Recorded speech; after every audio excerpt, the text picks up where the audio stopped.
Welcome to the Mojo Mundi podcast, where it's all about magic, manifesting, and movement. I'm Ginny Watts, the Dancing Witch, and I'm joined by Ben Padilla for part one of our conversation, Contrast, Currents, and Community. In my podcasts, I regularly return to the concept of contrast and how it shapes and fuels co-creation. It is easy to get stuck in the idea that our vibration attracts contrast, and perhaps equally challenging to allow contrast to be a natural and integral part of being in physical form. Contrast shows up in our lives through both processes. If we can release the urge to shift swiftly into blame when experiencing contrast, and move instead into allowing the contrast and observing what contrast has to offer, we are able to flow with the contrast, using its energy to propel us forward on our path of co-creating.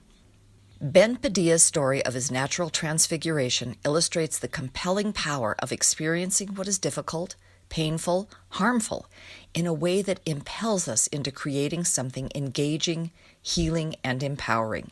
And it all starts with a choice to approach contrast with curiosity. So growing up, I was raised in a Christian home, went to church every Sunday. Then my mom got remarried, and I had a stepdad, and he almost used religion as a punishment and kind of forceful with having to do things. So it was kind of a struggle growing up, going to church and trying to understand why and being forced to do things. And after growing up, was always searching for the spiritual side of things, trying to understand things, trying to understand people. I ended up getting married, having 3 kids. And then when my youngest was about 1.5, ended up going through a divorce. And that was about a 1.5 year struggle, definitely the darkest time in my life. I think I went in and out of the Hope House like 5 times, just trying to understand why I was feeling like I was crazy. So that really started my journey to trying to understand myself, trying to find my purpose, to understand why I'm here, and to try to make sense of why people are different, how they're different, what makes people tick. Like, there's got to be some sort of patterning or something to help me to understand people a little better. And so I started reading some books. I think one of the first books that really stood out was Don Miguel Ruiz's The 4 Agreements. And my sister had given me that book. And so reading that really helped me to understand that anything anyone else says or does isn't really have anything to do with me. It's a reflection of them, even if they're projecting it onto me. So that started to really help that personal growth, to understand that I don't have to hold on to all these external things that are coming in and trying to attach or to attack me or to hold me down or keep me down. I started to look for the truth with the capital T in everything. So really started to look at what is man's influence versus what is source's influence. So really started to try to find that truth with a capital T. So I did start looking at other religions and different things and trying to pattern to figure out where the crossover is, to find what is consistently true in all of them and what is used for control or manipulation or power or money or all of that. So really just trying to look at the foundational truths in all of those. Despite a stepfather who used religion to wield power, despite a marriage that ended in dissolution, Ben chooses to remain open to both spirituality and relationship. In response to this vibration of seeking, Ben's sister is called to share resources with him, inviting Ben to connect with teachers, a couple who introduce him to energy in the body, referring to the energies as natural numbers. My sister ended up introducing me to a couple that were doing a body-based business. And so that really started to help me to cue into the differences in people and how it shows up in the body. And that community started to learn all of the nuances of what we have going on inside of ourselves. And so looking inside yourself for that power instead of looking externally like we've been conditioned by society to look externally for everything and to negate our own power and to even suppress it to where you are not being yourself at all. Yeah. And so really diving inside of yourself. And it seems like you were already on that path. Yeah. It was like I finally started to have some language to understand differences and then to actually feel my own power inside myself and feel where I'm strong, where I'm weak, where I need to ask for others for help. Really started to show me how it's different and where we have different strong points in our body. Yeah, so all of that really started to come out and really started to step into my own power at that point. So learning from them, it was kind of chaotic. It was more of like a fire hose teaching of here's all the things, learn it, master it. And so they told me that I was a 3, which is high heart. And I'm really focused on details. And so I was trying, 3s work from the fine details out towards a bigger picture. And so I have to look at all those little puzzle pieces and figure out first which puzzle is this first of all. And then once I start figuring out this goes to this puzzle, this goes to this puzzle, and putting all those pieces together to form that bigger picture to actually understand what I'm seeing. So with that method of teaching, it took like 3.5 years of learning to really finally understand things and to start to feel like I could do them on my own. And that's part of 3 also is we feel the need to get all of those little pieces and to understand them all before we really feel comfortable moving forward with things. So it's learning new things is hard for 3s initially. It's a lot slower of a process because of all of the details that we're looking at. But once we figure out something, we can streamline it, make it more concise, make it easier, overall kind of. You can make it your own, it sounds like. Yeah, and so then through learning about them, I was taught to do different postures with people and to do physical pushes on the body to feel where they're strong in their body, to narrow it down to one of the 9. And so do those energies exist in different parts of the body?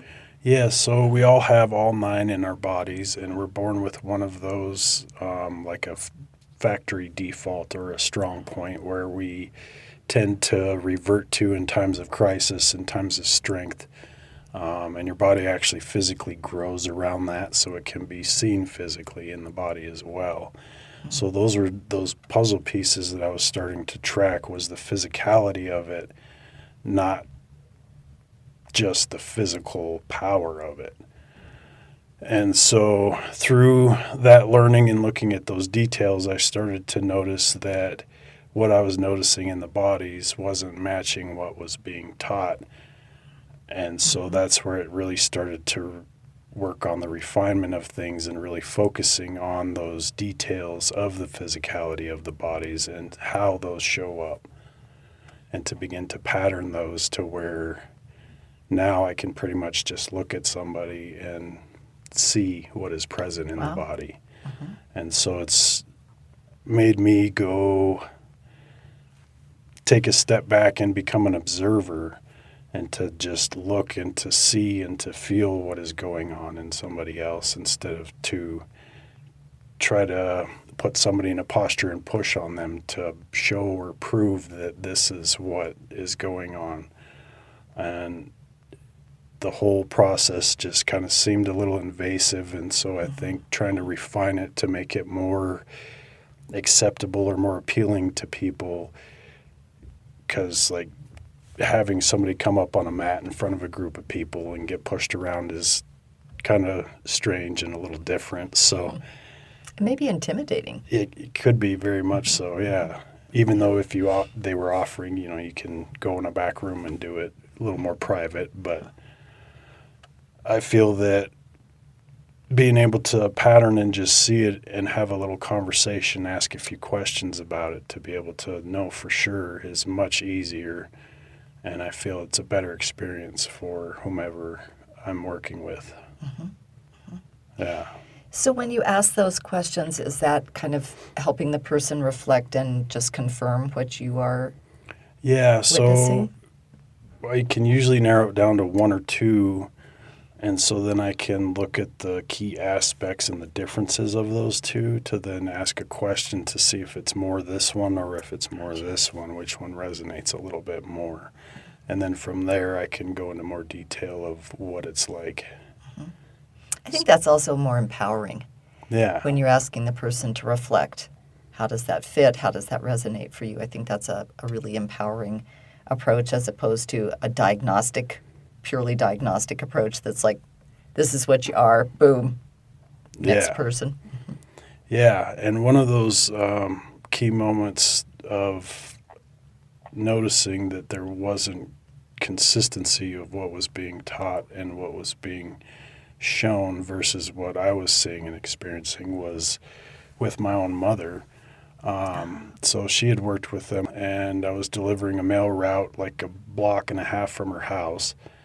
And I'd gotten stuck. It was the middle of the winter, and so I'd asked her to bring me a snow shovel. She was told she was a 5, which is crown that connects upward and outward, has a 360-degree view, can pretty much map everything out, and she couldn't find where I was at. And I told her that all she had to go was down to her mailbox, turn right, and come around to this address and find me, and she couldn't find me. So I'm like, I don't think there's any way she could be a 5 if she can't even find me. And she walks her dog around the neighborhood. So I was starting to wonder if maybe she was getting Alzheimer's or something. But I'm like, no, she's not. Not yet. Or maybe this just doesn't work that way. Yeah, so that's where I started to look at, well, if she's not a 5, what could she be? And so I think that's where it really started. More of the physicality patterning of the facial features, the eye shape, the overall shape of the face, the jawline, all of that stuff really started to come more together for understanding. Very interesting as you say that. I think about the details. Mm-hmm. That's very different than kind of a gross motor intervention or way of analyzing. But to look at the details of a person's features and physical features, it seems like that would fit with a detail person. Yes. Yeah. After 3 years with these embodied energy teachers, a change in the community creates more contrast. The teachers leading the community leave, taking their business with them. Again, Ben responds with curiosity. What he discovers continues his expansion, transforming learning into wisdom, information into intuitive knowing. And it felt like abandonment to all of us. So I started to look at the physicality again. And so I was seeing a different number in my teacher than what she was telling everyone she was. And a lot more of that started to come out with people that they had worked with, that I have worked with, and friends, family. And it was interesting how when you base it off of the physicality and all the details of just seeing what's present, it's so much easier, and people are like, this is a totally different experience. I feel seen now. Oh, wow. Like the whole thing before was kind of interesting but weird, but didn't really resonate. I got a lot of that with people, and so a lot of people weren't interested or wouldn't stick around because of those. And so 4s especially, because 4s are really big on authenticity, And so they can feel if something is authentic or not. So there was hardly any fours that would even come into the community, let alone stick around and stay. So trying to figure out those nuances of why are these people more attracted to this model versus these ones that aren't.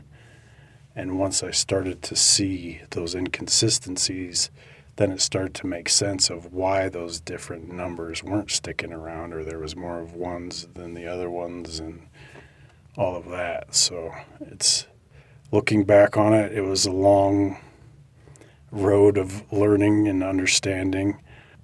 And I think it can be challenging to question our teachers. Yes. So where do you go from there? So from there, I began to, the community some of the community tried to stay together. That ended up being called Circle of Nine. We would do different calls on Zoom every week and talk about really starting to bring in the shadow piece of it, because they didn't talk at all about the shadow side of things. They didn't want to discuss any of that. And to me, that felt like, well, you're only giving them half of reality. So how can they really feel embodied and understood and seen if you're only showing them half of what is true or what is present? So we dove a lot into that to try to understand the shadow side of all of the nine and the differences in those, and empathy, energy sensitivity, and earth sense, and how those all three also play into it and slightly change the language that we use depending on which of those gifts are strong in us, as well as which number is strong in our body as well. So there's layers upon layers of things going on in our bodies. So yeah, makes sense. Yeah. We're complex creatures. So reframing all of that, and then I started to try to just boil it down to a foundational level to try to get that foundational language to give people the words to start to observe what's going on in themselves. And so I was taught natural number, and then with Circle of Nine, it shifted to bio number, and I reframed it as currents. So I call them the 9 currents because that's what they are. They're electrical currents that flow through the body. And so that was my reframe, as well as just getting down to that foundational language of the differences of the 9. So they pretty much correlate with the chakras, other than the heart. But if you look at the heart chakra, it's the most written about, it's the most complex. And I feel that's because there's actually 3 there and not just 1. And so then that shows a lot more of boiling it down to that baseline information, given that it is kind of based off of the chakras. And so with all of those 9 in the body, each one is like a different lens or different viewpoint, and you can actually access them and use them and practice with them consciously. And I feel that as you practice with them, it will get to the eventual place of you can just shift through all of them as needed unconsciously. That's powerful. It is powerful. So being able to do that consciously. So unconsciously, we start to learn how to activate the other 8 in our bodies by interactions with other people. So typically it starts with our parents when we're born, that our parents want us to be just like them, even though we never will be anything like them. So from day one, we're almost taught to not be ourselves and to be something else. So I think that's where the mirroring starts to happen in our bodies, where we start to mirror those other people, especially if we're getting rewarded for being and doing and adapting to what they want. And so stepping back from all of that, really going inside and understanding all of that has brought a totally different viewpoint of of life and every part of it. It's helped me to be a better father. It's helped me to interact with people on the street, with work, pretty much every aspect of life. I've worked with basketball teams, businesses, lots of different families, different relationships, and just helping people to understand differences and to, like you said, that there are multiple different views of the truth. I think there was one book I read that it said truth has 144 faces. So that was huge reading that as well, just understanding that we can all have our own truths and understandings and see things differently. And if we really step back and look at it, you can see those other viewpoints and understand them as well. If we shift that observation aspect to that different place. Yeah. And that there are also these overarching ultimate truths, that it's both. They seem like how could that be that there are truths that span those 144 views, and there are also truths that are those 144 different views, and that both live simultaneously together. Yes. Yeah. Yeah, and like you said, this is all ancient knowledge that's been around forever, that's kind of got lost, I feel, with that social conditioning to disempower and to control. If you look at the Chinese, they have different martial arts that are centered around those different power points in the body, the different stances, all of those things. The Egyptians had different buildings depicting different body types and different things of that sort. So this is knowledge that's been around that I feel has been almost purposefully hidden or removed to remove that power from us for control. That idea of organized religion, and you were talking about, there's spirituality and then there's religion, and religion tends to run with power, just being able to control, and control requires a limiting of knowledge. Yeah, well, and then starting to dive into the different religions and different things, looking at Christianity, of how parts of the Bible were removed, and it's like they only kept in the things that they wanted you to read. It wasn't the full picture. But looking at a lot of it, there are truths in every religion. Mm-hmm. Yes. And there's a lot of consistencies and things that track across religion. Mm-hmm. And so looking at those, like looking at Jesus Christ, I feel he's a great example of a way to live and I feel he learned how to activate all 9 in his own body to where he could then become a healer and do all these amazing things because he had control and knowledge and power over his own body. So just really trying to boil it down to truth with a capital T. Throughout our conversation, Ben has shared glimpses of the currents that arose from his own spiritual journey and became central to both his work and his writing. In Part 2, we'll dive more deeply into the 9 currents, how they move through our lives, and how Ben works with them in service to others. We'll also explore his books, invitations to know ourselves more deeply and to participate in the ongoing unfolding and understanding of the 9 currents. Our music is used by permission of the artist, Sean Phoenix. Thank you, Sean. And thank you to Bozeman Public Library for the Workbench Sound Studio located in beautiful downtown Bozeman, Montana. If you would like to learn more about allowing and how to find your unique style of manifesting, please visit my website, caravanofdreamsmt.com, or email me at dancingwitchmt@gmail.com. This is Ginny Watts, the Dancing Witch. Till next time, blessed be.